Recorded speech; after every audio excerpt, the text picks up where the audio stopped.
The Cash-Landrum Incident is often described as one of the most credible UFO encounters in U.S. history. What separates it from many other accounts is the existence of medical records documenting severe burns, hair loss, and other radiation-like injuries. Yet these records remain contested. While some specialists argued the symptoms aligned with ionizing radiation exposure, others suggested chemical causes, and no definitive conclusion was ever reached. The witnesses were not silent. They reported the encounter to Bergstrom Air Force Base, sought government assistance, and later pursued a civil suit against the U.S. government, a case that was ultimately dismissed. Their story went far beyond newspaper coverage. It forced interaction with military officials and federal courts. Now, with modern reporting systems tracking health effects in UAP cases, we can compare what happened to Betty, Vickie, and Colby against patterns acknowledged today. What matches, what conflicts, and what remains unexplained will determine why this event still matters in 2025. Why 2025 is the turning point. In 2025, the conversation around unidentified aerial phenomena looks strikingly different from what it did just a few years ago. The U.S. Department of Defense has shifted the topic from the realm of anecdotes and speculation into a structured reporting process. According to the Pentagon's All-Domain Anomaly Resolution Office, AARO, 757 new UAP reports were submitted between May 2023 and June 2024. That number represents one of the highest reporting periods on record. Importantly, however, AARO has also explained that many of those cases were resolved as balloons, drones, or other ordinary objects, while a smaller subset required ongoing study due to insufficient data or unusual characteristics. This shift doesn't mean the mystery has been solved. It means the subject is now framed as an operational issue, cataloged alongside other aviation and aerospace concerns. For the first time, official systems track these incidents using standardized criteria. Instead of leaving analysis only to private investigators or academic researchers, governments now categorize sightings by their operating environment, sensor confirmation, and, in certain cases, potential physiological aftereffects on witnesses. AARO's reports emphasize caution. Most resolved cases have been attributed to prosaic explanations, and to date the office states it has found no verifiable evidence of extraterrestrial beings or technology. Yet the very existence of these classifications reflects a new approach. What was often dismissed as speculative is now treated as a data problem requiring consistent terminology and oversight. This approach is not limited to the United States. In Canada, the Sky Canada project has recommended centralizing how unusual aerial observations are logged and shared across agencies. Similarly, U.S. allies have begun recognizing that unidentified anomalies can affect aviation safety and defense awareness, regardless of their origin. In a wider sense, the global conversation has moved from ridicule toward recognizing these events as a legitimate topic for structured inquiry. Public perception has shifted in response. Sightings once dismissed as fringe ideas now appear in carefully prepared reports released by national defense offices. Still, the new transparency carries important limits. AARO itself stresses that many of the latest reports simply cannot be resolved due to incomplete information. Data often lacks the precision needed to determine whether an object was extraordinary, mundane, or even an error in perception. This uncertainty highlights an unsolved core problem. Modern systems collect details more thoroughly than ever, but a significant number of cases remain unexplained. The field has grown more rigorous without becoming definitive. That underscores why older incidents with unusual medical evidence, such as the Cash-Landrum encounter, are being re-examined with renewed scrutiny. The contrast is striking when set against the events of 1980. When Betty Cash, Vickie Landrum, and young Colby came forward, there was no centralized channel for reporting health impacts following a close aerial encounter. Their medical symptoms were left to be managed by local hospitals, while government agencies denied involvement. By comparison, today's reporting systems at least acknowledge that human physiological effects can occur, even if agencies remain cautious in drawing conclusions. This difference is not trivial. It reframes the Texas event from an odd historical anecdote into a case that resembles categories now explicitly recognized at an institutional level. Seeing the Cash-Landrum incident through this lens raises questions that remain uncomfortable. If today hundreds of sightings per year can be logged and coded into standardized templates, why has one of the most dramatic events accompanied by documented physical injuries never been addressed? In the same way, the victims were not dealing with fleeting lights in the distance. They endured burns, hair loss, and extended health complications. Yet responsibility was denied, and their lawsuit against the U.S. government was dismissed without compensation. Now, in 2025, official systems publicly list burns and neurological trauma as categories of potential impact. The disconnect shows what was missing decades ago: structured recognition of patterns that witnesses had already been pointing toward. For modern audiences, this new context is critical. It places historical testimony inside a framework that did not exist when the witnesses came forward. What looked like an isolated story on a Texas highway can now be compared with logged data points across hundreds of incidents worldwide. At the same time, the limitations of current transparency emphasize that many cases, even in 2024, are not resolved to anyone's full satisfaction. Increased data collection has not eliminated uncertainty. Instead, it has made clear where gaps exist and where evidence remains thin. That is where older accounts supported by medical reports gain greater importance. They provide material that newer cases often cannot. This moment represents the turning point. For the first time, established institutions are treating anomalous incidents as phenomena to track and categorize, even if most prove ordinary.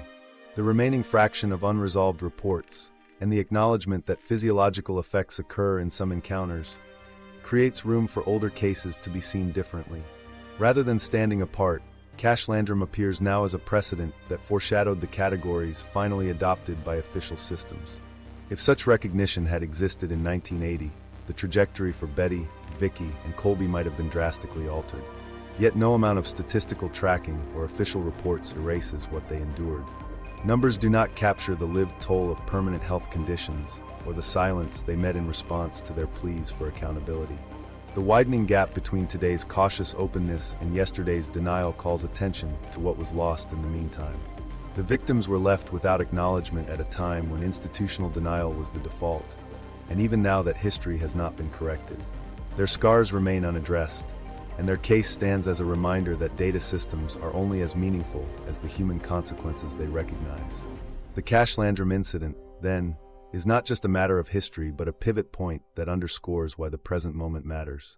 The turning point of 2025 is not that mysteries have all been solved, but that governments now track and admit the existence of unexplained events with consistency and accountability. That shift makes the failures of the past all the more visible and the need for re-examination all the more pressing. In order to grasp why this forgotten case still carries weight, one must go back to the place where it was lived out in real time. It began on an ordinary December night, along a lonely stretch of Texas road, where headlights broke the stillness and 3 lives took a turn that none of them could have expected. The road to Huffman. The road to Huffman was not known for surprises. Farm to Market Road 1485 cut through stretches of pine and scattered brush, with no houses or street lamps to break the darkness. On December 29, 1980, Betty Cash, her friend Vickie Landrum, and Vickie's grandson Colby traveled along that route expecting nothing unusual. It was the kind of stretch drivers often move through without much thought, quiet, uneventful, and defined more by its stillness than anything that might appear.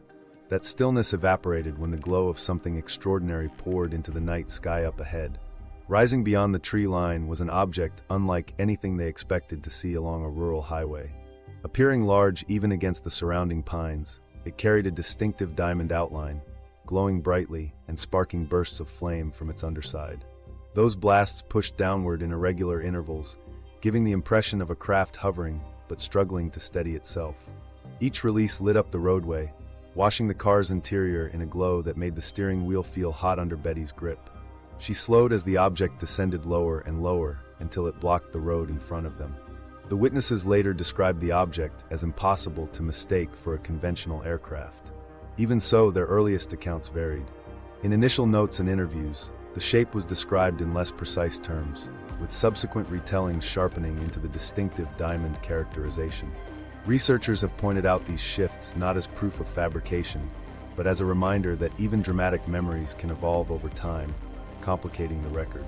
What remained consistent was the fire. According to both women, the flames did more than give off light. They gave off heat powerful enough to leave the hood of their Oldsmobile warm to the touch. The air inside the car felt oppressive, as though they had been sitting in the July sun for hours, yet outside it was a cold December night in Texas. Later interviews recorded at Bergstrom Air Force Base captured these descriptions almost verbatim, and John Schuessler, a NASA aerospace engineer who became one of the leading civilian investigators of the case, compiled their testimony and medical evidence over the following years. The combination of first-hand witness reports and documented follow-up investigations elevated this case above many others from the same era. Through the windshield, the craft dominated their vision. Surface details were blurred by the intensity of its light, but the power of the radiant downbursts was unmistakable. Each release of flame painted the pine trees and asphalt, giving the appearance of fire licking the roadway itself. The women later recalled that the smell of asphalt burning rose into the air after several surges. Whether that scent came from the ground itself or from an acrid emission, the effect was overwhelming. Inside the car, Colby began to cry out in panic, clinging to Vickie. She tried to calm him while fixing her gaze ahead. Betty, however, felt compelled to leave the car and get a closer look. That decision would soon prove critical, though in that moment it stemmed from a mix of fascination and urgency. As she stepped into the night, the wave of heat from the direction of the craft pushed visibly against her skin. It was not the warmth of the air shifting. It radiated the way heat lingers around machinery, even after shutdown. Shielding her face with one arm, she edged closer to the phenomenon. The scene was overwhelming without needing extra details. Betty's skin reddened quickly in the heat, and she used her hand to block the glow from her eyes. Vickie could no longer bear to remain outside and retreated to the car to hold Colby. From Betty's perspective, each time the object discharged fire, she could feel a surge that vibrated against her chest and face. It was as if the atmosphere itself trembled under pressure. Her account described a sensation both compelling and dangerous. The closeness made escape feel unsafe, yet her determination to take in the sight rooted her to the spot. When another intense eruption burst downward, Betty realized how exposed she was. In that moment, common sense outweighed her urge to investigate, and she returned to the car. By then, heat had soaked into every surface of the Oldsmobile. The dashboard radiated warmth, the steering wheel was uncomfortable to touch, and the glass itself carried a residue of heat. Both women sat startled, the boy tucked between them, unable to move forward on the narrow road as the craft kept shifting position directly ahead. They remembered the duration not as fleeting seconds, but as drawn-out minutes where they were trapped. Every new pulse of fire made them flinch, uncertain if the vehicle might ignite or the object might crash into the tree line. The atmosphere was charged with fear and disbelief in equal measure. For Betty, the flush across her face and arms was already the first sign that this encounter was more than an extraordinary visual event. It was having a physical impact. Later, skeptics would question elements of their description. Could headlights bouncing off-road debris have distorted perception? Could the flames have been exhaust from a misidentified aircraft? Yet under oath, in transcripts and across multiple interviews, their accounts held steady on the essentials. The object hovered low, discharged bursts of flame, produced heat that affected nearby surfaces, and left them unable to escape. To them it was not a distant light, but a direct obstruction that seized their environment. Those minutes on the road marked a turning point none of them would forget. In documented interviews afterward, both Betty and Vickie emphasized that fear for Colby's safety guided much of their response. Unlike many reported sightings that affected only adults, this one involved a child witness whose distress cemented the seriousness of the encounter in the minds of investigators. More than light in the sky, this was an intimate confrontation that altered them in ways they would not understand until later. As the craft eventually lifted high enough for them to consider moving forward, the road did not feel the same. Their car bore no visible damage, but its interior surfaces were too warm to ignore, and their bodies registered changes they would only begin to recognize in the hours to come. The ride that followed was quiet, haunted by residual heat and fear, but what had already imprinted itself onto their skin and lungs was only beginning. The road to Huffman, so often empty and still, became the backdrop for a case that extended far beyond stories of unusual lights in the night sky.